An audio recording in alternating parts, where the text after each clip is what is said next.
Alright guys, so welcome back. Today I'm going to be doing chapter 2.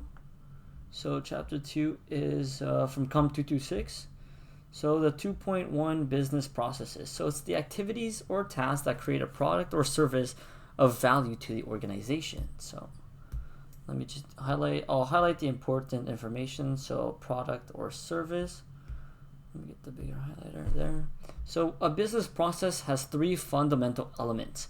The first one is the input, and this is the materials, services, and information that flow through and transformed because of process activities. So number two, we have the resources. So this is the people and equipment that perform the process activities. And then three, we have the outputs. So I'll highlight that. The outputs, and this is the product or a service created by the process. So an organization measures their process activities with two metrics. So the first metric that they use is the effectiveness of a process activity, and this focuses on doing things that matter, like high quality products. The second one is efficiency, and this is doing things without wasting resources. So you want to save as much money and be as most efficient with your money as possible when doing a process activity. So let me give you an example of business processes. So for accounting processes, we have managing accounts payable, managing accounts receivable, managing invoice bills. For finance processes, we have managing bank loan applications, managing stock transactions, generating cash flow reports. So this is not just, I'm just giving you guys three examples, but there's hundreds for each of these businesses. So like marketing processes, we have managing post-sale customer follow-up, producing sales leads, and entering sales orders. So let's look at the cross-functional process. So no single functional area is responsible. Rather, multiple functional areas collaborate to perform the process. So what's different about the cross-functional process is that instead of just having, like, let's say the marketing process, it would be a process that would involve the marketing, accounting, and financing. So more than one area of collaboration for the process. So procurement process includes all of the tasks involved in acquiring needed materials externally. And then fulfillment, so I'll highlight that just for you guys. Procurement process and the fulfillment process is concerned with processing customer orders. So example of a business process, it's let's say purchasing an e-ticket from an airline. So here we have a flow chart about the overall process of how that would be. So you could see planning the traveler on the left planning a trip. They want to check the flight. Is there seats available? Well, no. And as you could see here, it goes back to checking flights. So the flow chart is it should be very simple to read, and accumulates, and it adds the traveler, so the customer, and your business. In this case, it would be the airline industry. And you could see how those interconnect into each other to perform a task. So in this case, it would be buying a ticket from a traveler buying a ticket from your airline's website company. So information systems and business processes. So information systems facilitate communication and coordination among functional areas. So informational system plays a role in three areas. So let's look at them. Executing the process. So an information system and the processes are intertwined. That means the information system and the processes need to go together. If the information system does not work, then your process cannot work as well. So let me just go back down. An information system helps with to inform when it is time to complete a task. So that's just helping with executing the process. So number two, capturing and storing process data. So the first one creates data such as dates. So I'll highlight that, creates data such as dates, times, product numbers, quantities, prices, and addresses, who did what, where, and when. These data are referred as process data or transaction data. So process data or transaction data. All right. So the last one, number 3, monitoring process performance. So information systems indicates how well the process is executing by evaluating information about the process. So let's look at 2.2 now. Business process reengineering, improvement, process management. So that's just our chapter, our sub-chapter title. So this is excellence in executing business processes is widely recognized as a measure of competitive performance. So looking at customer satisfaction, I'll highlight that. Can I make this bigger? No. So a result of optimizing processes for customer needs, cost reduction is optimizing operations and supplying processes, fulfillment time reduction is optimizing manufacturing and logistics process, quality is optimizing design, development, and production process, and productivity is optimizing individual work processes or process. So you can see here is pretty much just the basics of optimizing how to do your work. So for in each case, it's just resulting of the optimization of, I guess, their title here, like customer satisfaction, optimizing that, optimizing cost reduction, optimizing fulfillment time reduction, optimizing quality of the product, and optimizing the productivity of your work. So now let's look at business process reengineering, or BPR. So this is the strategy for making an organization's processes more productive and profitable. So more productive and profitable.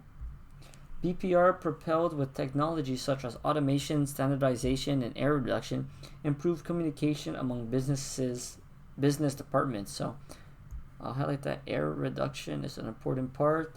Automation, that's a key thing with information systems and with technology in general.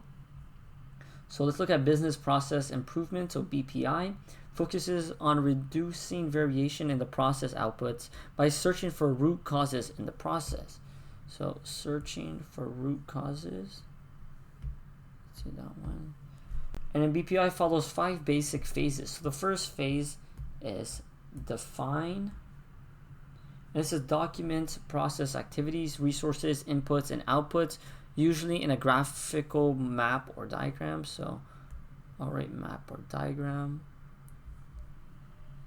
And then number 2 is measure. So identifies irrelevant process metrics, time and cost to generate one output. So time and cost. I'll do number 2, time and cost. To generate one output, collects data to understand how the matrix evolve over time. So collects data.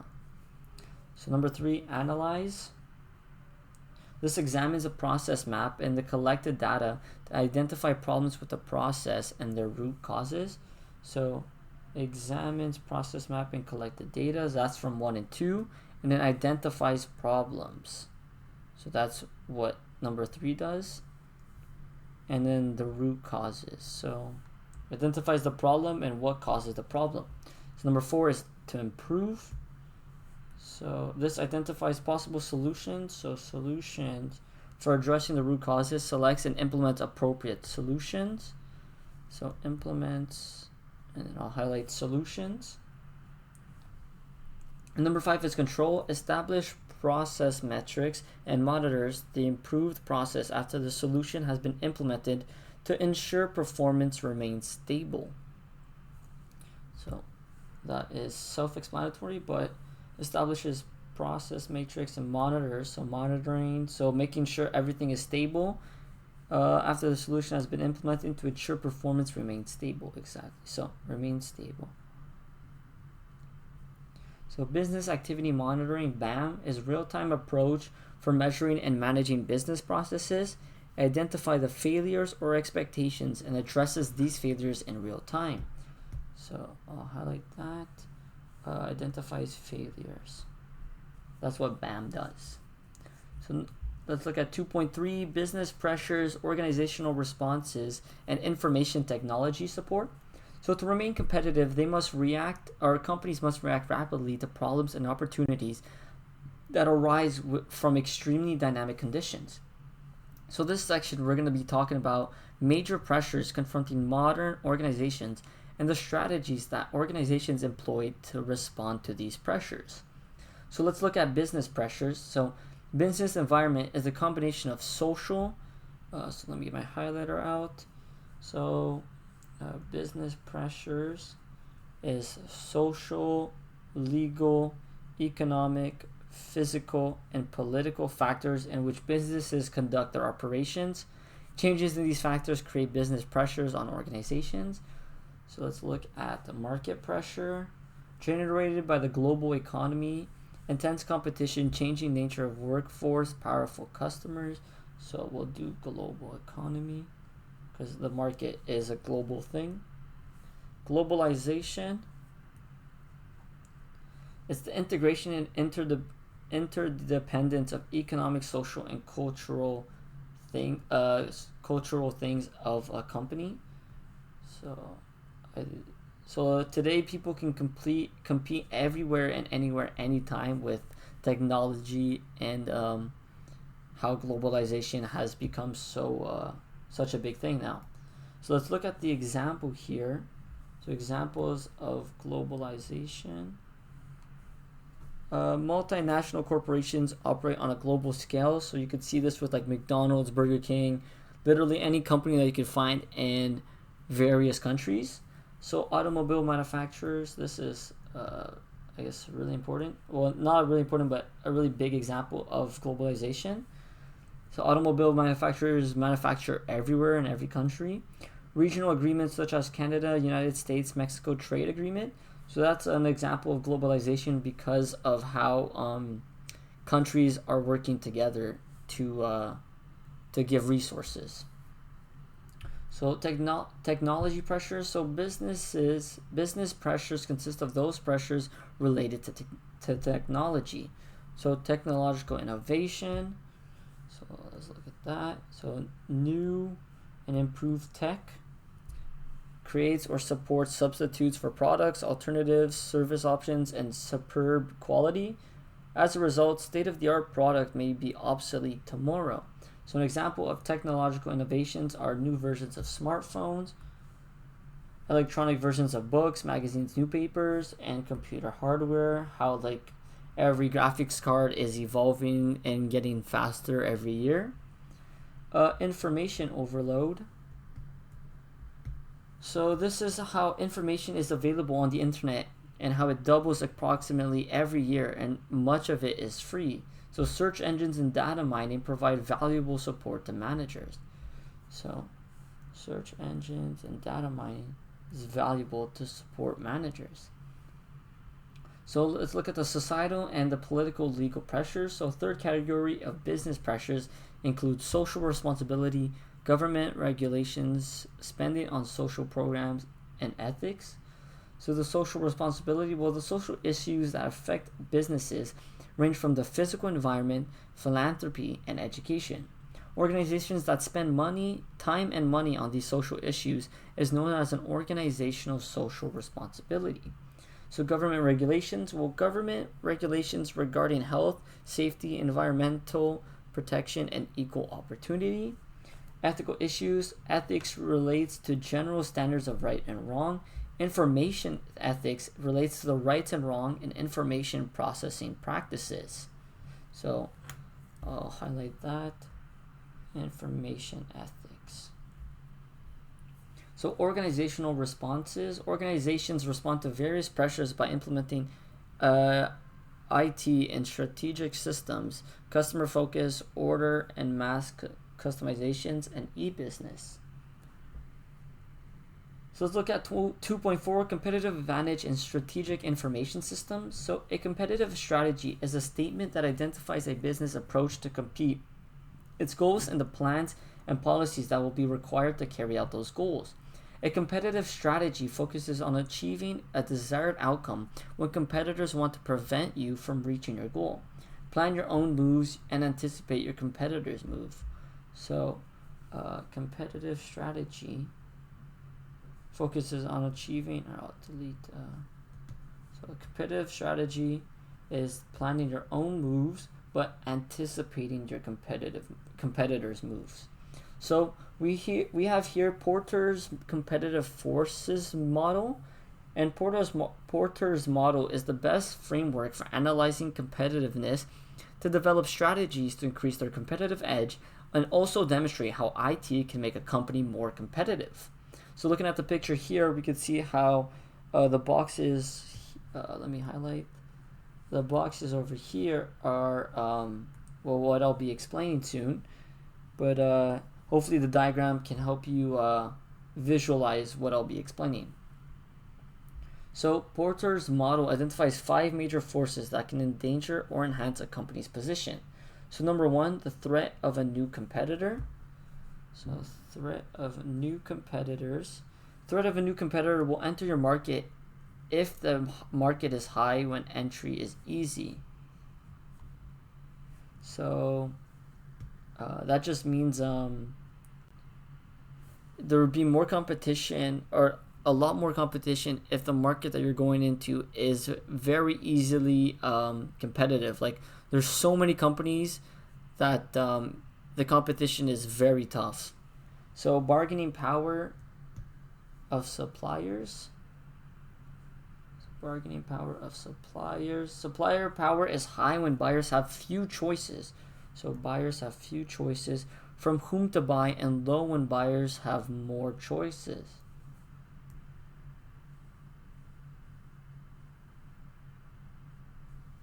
So 3 is bargaining power of customers. Buyer power is high when buyers have many choices. So buyer power is high. Let me highlight that. Bargaining power of customers. Buyer power is high when buyers have many choices from who to buy, and low when buyers have few choices.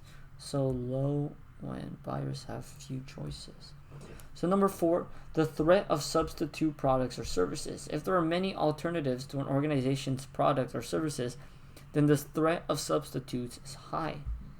So products or services, the threat of substitutes is high. And then many alternative products. So that's not something that you want to have if your product that your organization is providing has a lot of alternatives, as that would reduce the amount of items that customers would buy from you.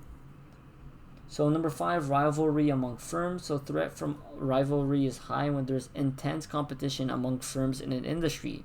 Threat is low when competition involves fewer firms. So like I was saying before, when there is new competitors and a lot more competitors, the competition gets even harder for you as a company. So let's look at Porter's value chain model. So organizations use Porter's model to design general strategies, use competitive strategies for greatest impact. The value chain model identifies points for which an organization can use information technology to achieve a competitive advantage. So the primary activities, and so let me highlight that in yellow.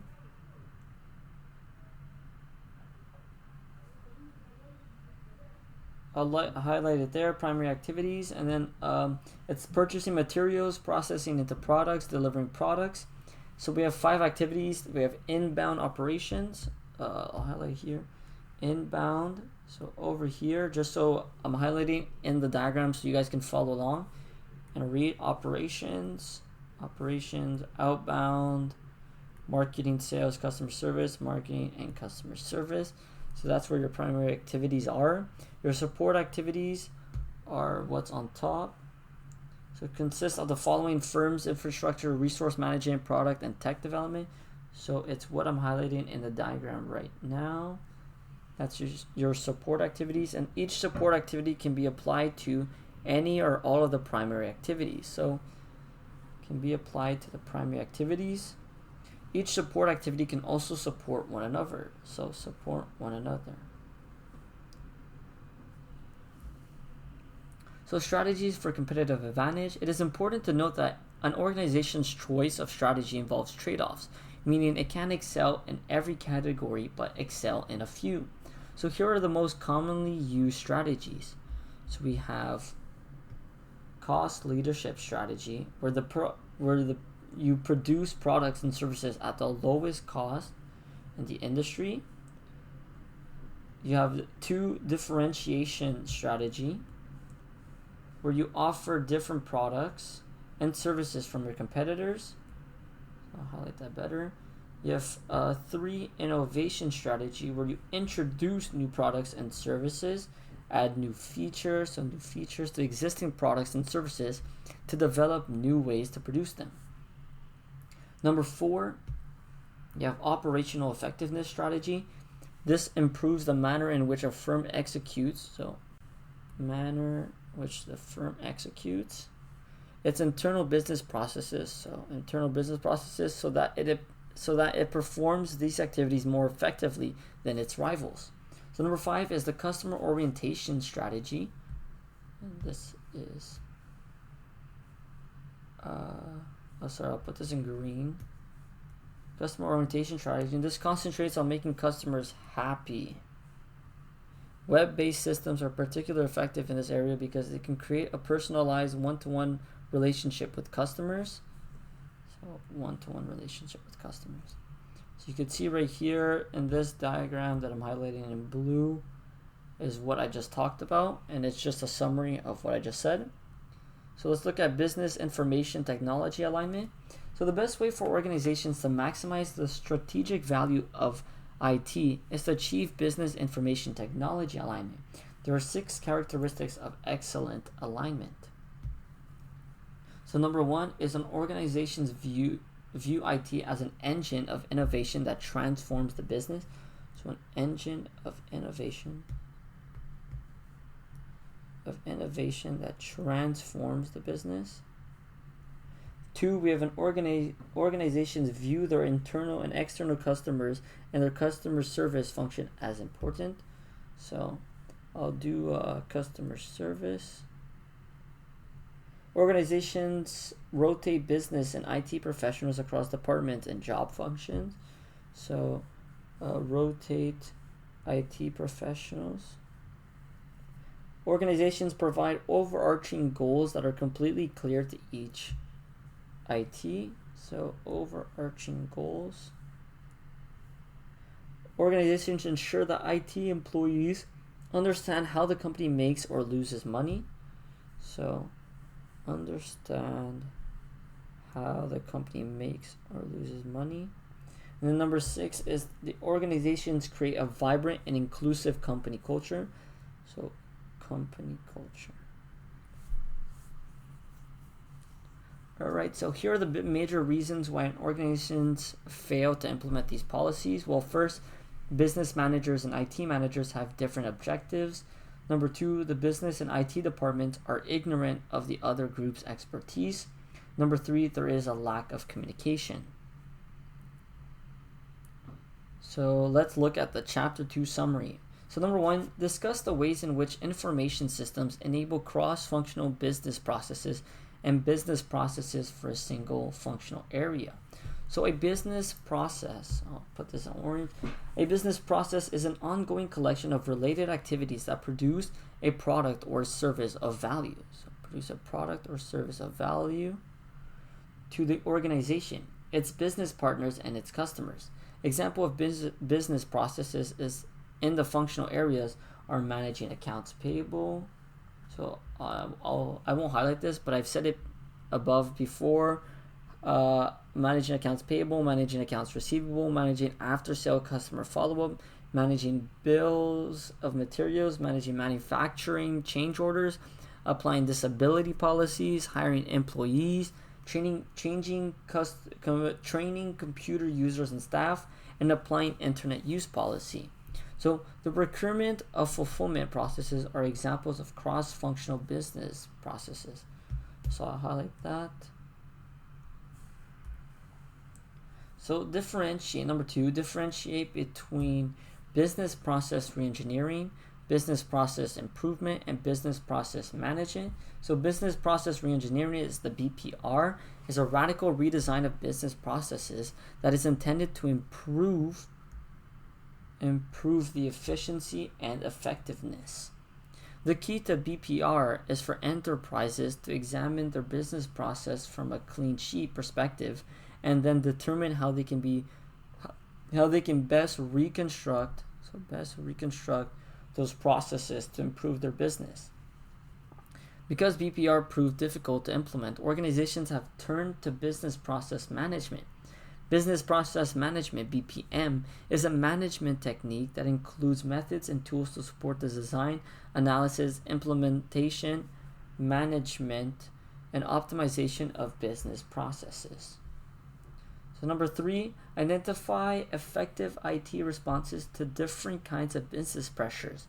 So market pressures, do this in green. Market pressures, an example of a market pressure is powerful customers.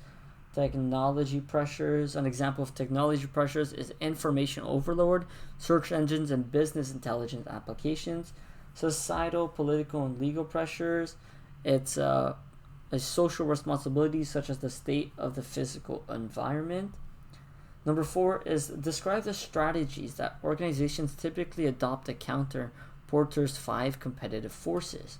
So number 1, the threat of entry of new competitors. For most firms, the web increases the threat that new competitors will enter the market by reducing traditional barriers to entry. Frequently, competitors need only to set up a website to enter a market. The web can also increase barriers to entry, as when customers come to expect a non-trivial capability from their suppliers. Number 2, the bargaining power of suppliers. The web enables buyers to find alternative suppliers and to compare prices more easily, thereby reducing suppliers' bargaining power. From a different perspective, as companies use the web to integrate their supply chains, participating suppliers can lock in customers, thereby increasing suppliers' bargaining power. 3, the bargaining power of customers, the buyers. The web provides customers with incredible amounts of choices for products, as well as information about those choices. As a result, the web increases buyer power. However, companies can implement loyalty programs in which they use the web to monitor the activities of millions of customers. Such programs reduce buyer power. The threat of substitute products or services. New technologies create substitute products very rapidly, and the web makes information about these products available almost instantly. As a result, industries, particularly information-based industries, are in great danger from substitutes. Example, music, books, newspapers, magazines, and software. However, the web is also can enable a company to build in switching costs so that it will cost customers time or money to switch from your company to that of a competitor. So 5, the rivalry among existing firms in the industry. In the past, proprietary information systems provided strategic advantage for firms in highly competitive industries. The visibility of internet applications on the web makes proprietary systems more difficult to keep secret. Therefore, the web makes strategic advantage more short-lived.